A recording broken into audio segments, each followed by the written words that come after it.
Again, I guess we'll see a very different Liverpool team this weekend than we did in the week. Probably. But what do we think about it? Yes, there will be a few changes, probably. How pleased are you to get the likes of Adam Lallana back? Oh, I'm happy about each player which is back in training. Adam is training. What's the day? Friday. Wednesday? No, Thursday. Right. Yesterday was the first session. Look good, but of course we need to see how he reacts on the intensity of the training. Yesterday it was quite intense for him, I think. Yeah, but all good. Having him back is cool. And good in the fact that you've got a few injuries out as well, so that's always helpful. Yeah, absolutely. Roberto trained yesterday too. It's important. Still a little bit of pain, but it's painful, but not that serious. In the moment when you can deal with the pain and everything is fine. He's quite a tough guy, and so he came through the session yesterday. Again, I have to see how he reacts. Yeah, that's it. Can I ask you about Sturridge as well? There's some speculation again this morning about his future in January. Do you know what you're doing with this player as far as January is concerned? Is there any truth in that? Funny thing is that you and your colleagues create stories which are no stories, and then you ask me about a story which is no story. But what can I say about this? There's absolutely no idea or no thought to sell any player of the first team squad, actually. So I don't think it would make sense to. So unfortunately, Daniel is not in training until now. That's the thing I'm more concerned about, if you want, than about any rumors, transfer rumors. But I'm prepared for January. Yeah. So for all the things you could ask in January, so will be funny, sure. I look forward to it. Your next 3 games, all against teams in the bottom half of the table before you get to the derby and City on New Year's Eve. How big a chance have you got now to build a bit of momentum? Until now, everything is okay, but of course the problem is not where the teams, Bournemouth, West Ham, Middlesbrough, which position I have in the table, but I saw a lot of Premier League games meanwhile, and yeah, I think, no doubt, Bournemouth is doing really well. Well, unlucky again last week. Maybe should have got a penalty. Could have had a result for sure. Yeah, did well against strong side, everybody know. West Ham, yeah, struggles in the table, obviously, but there's still a lot of quality, so we should not think about them because of their situation in the table. No, it's about the quality they can bring on the pitch on a good day. Middlesbrough away, I think everybody until now had his problems there. So it's I can't see it as an easy journey, if you want. They all are tough games, but in the moment the good thing is I don't have to think about West Ham and Middlesbrough.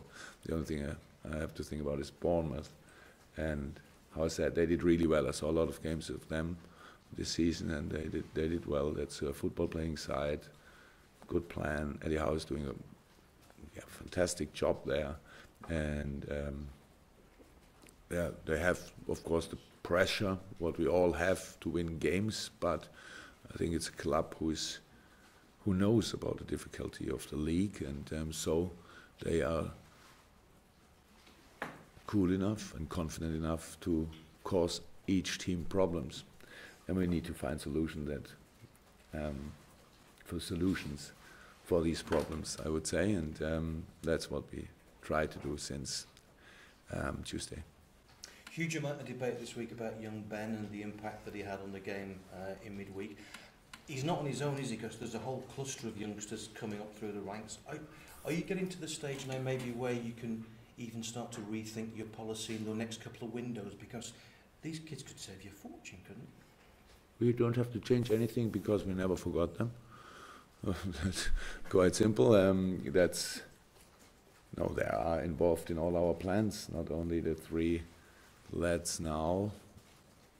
I don't know exactly when you stop being a young player, but in my opinion, 22, 23, still a young player, 12, 13 years to go in the career. So we have a lot of these boys in the club, that's right. It's up to us, what I said a lot of times. We need to give them, to create a situation where they can come through, where they are ready in the moment when we use them. Oh, and that there will be a few ups and downs, for sure, but as long as you are in the right circumstances, in the right club, I would say, then everything will be good at the end. And we have no doubt about the potential of these boys with a little bit of luck, a lot of training, a lot of education and attitude. Yeah. You can get a decent player, I would say. And that's what we are all working on. But you take my point, it could avoid you having to go out and spend big money bringing other players in if you've got homegrown players in your academy. Yeah, but probably will happen both.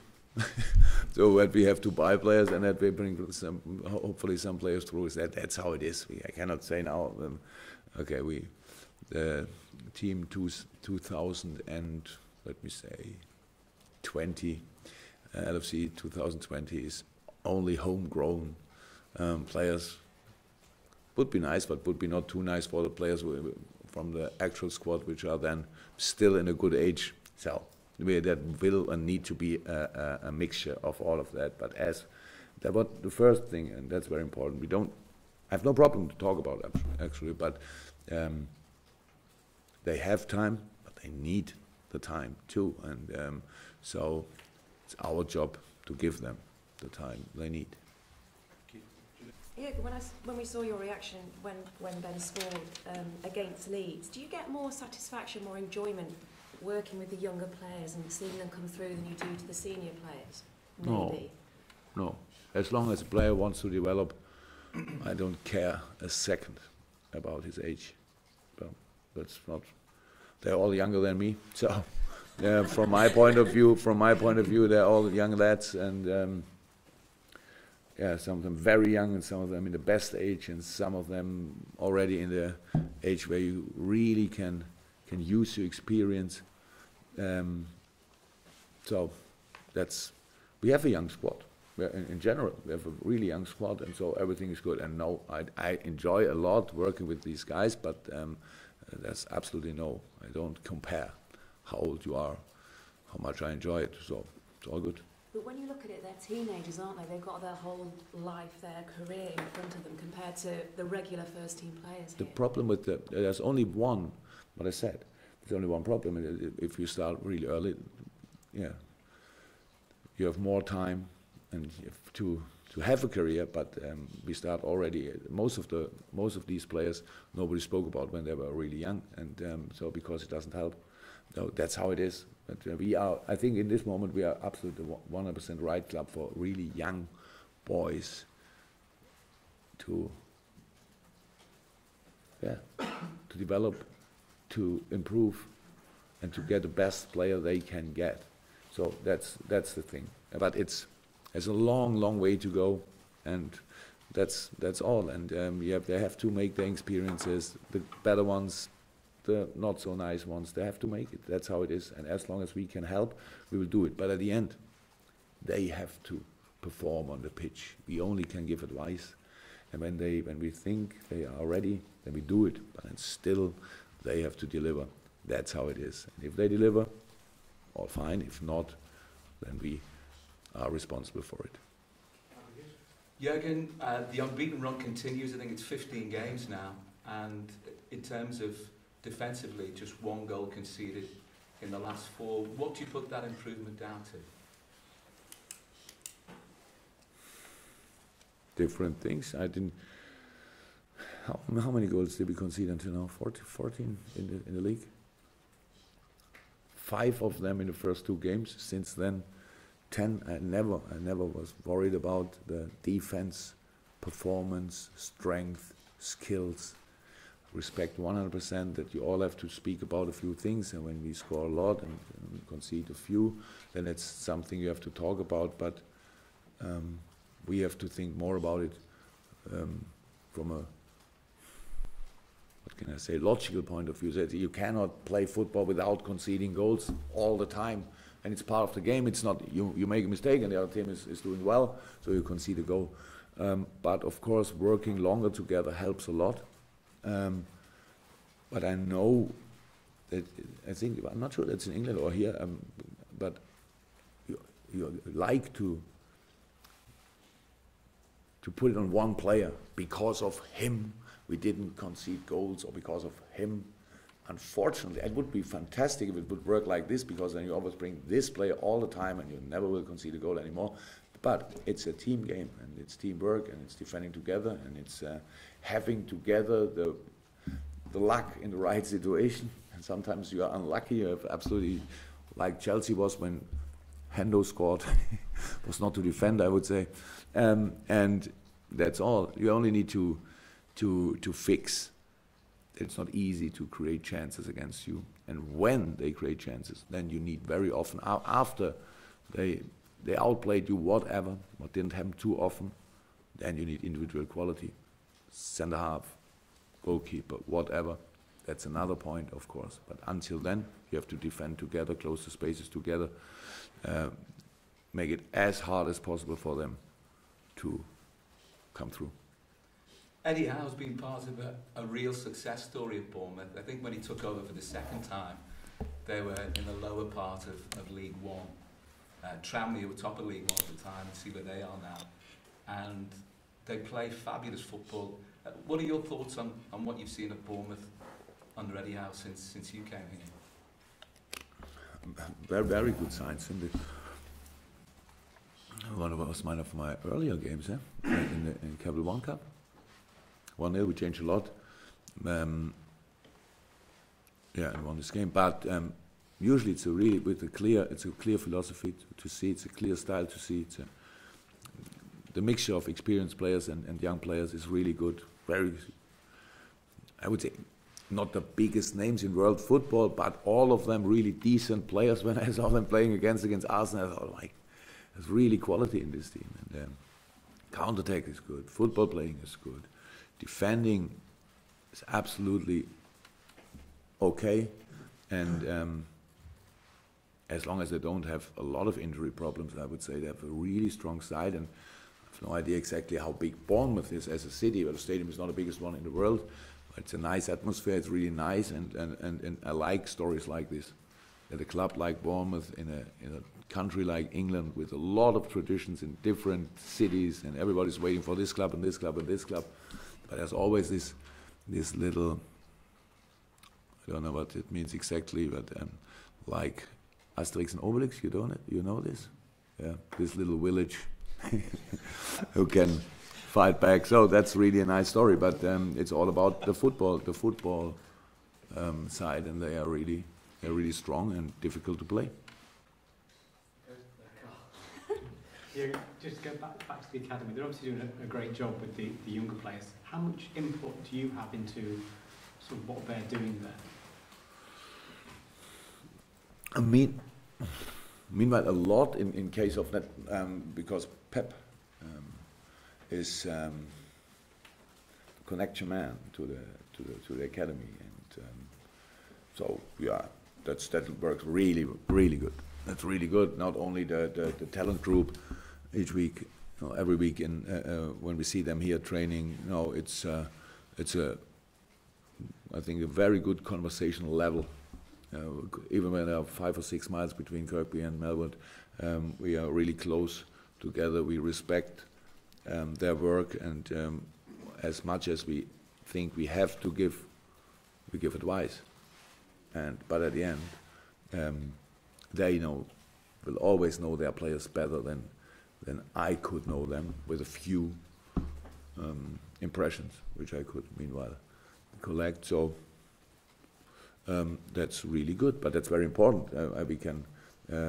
It's very important for each club in the Premier League or each football club in the world that you trust the people who work with your young boys, and we do this for 100%, and so that's a really good situation in the moment. Can I ask you about Divock, who's come in, scored 2 in 2 games? I mean, that's quite difficult for a striker to come in and make an impact straight away. Was you pleased with how he sort of... I think I said it after the Sunderland game, that timing is really important, and you don't have always influence on timing, but in this case it worked really well out, because it was exactly, if you want, 1-2 weeks since the Div is back in shape and race and has the good shape in this moment, and so that was lucky, I would say. So he was ready for this specific moment coming in. I think everybody could see the difference between 1 or 2 substitutions when he came in a little bit earlier. It was not too easy for him, but that's the next thing. When we spoke about the very young lads, he's still 21, and he had not the most match time in the last few months, and he had not, so no rhythm actually, but always working, never moaning. Really, of course, a little bit more confident, a little bit less confident. That's how it is with people in all parts of life. Not the same for him, but I was really happy for him, having this opportunity and being in the shape to use it. It was really nice to see. Yeah, can I just ask about Shea Yojo? I know he's been out injured with a back injury, but he's back in training. Is there any time you can expect to see him? Actually, in this moment not, because Ocho is a very young boy, needs now a lot of training, so he's not injured anymore. Top, but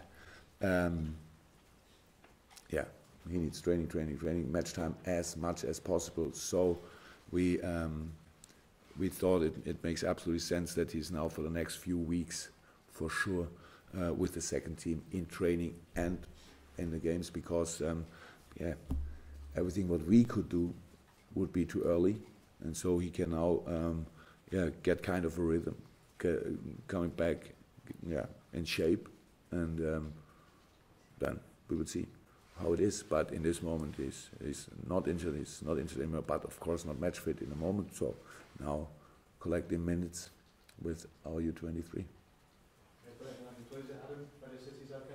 Yeah. Mike, can I just check you? Sorry, did you say Daniel not involved this weekend? Daniel Yeah. Sturridge not involved? No. No. And does Ben stay in the squad, or does he go back to the under-23s? No idea. Thank you. We have to ask.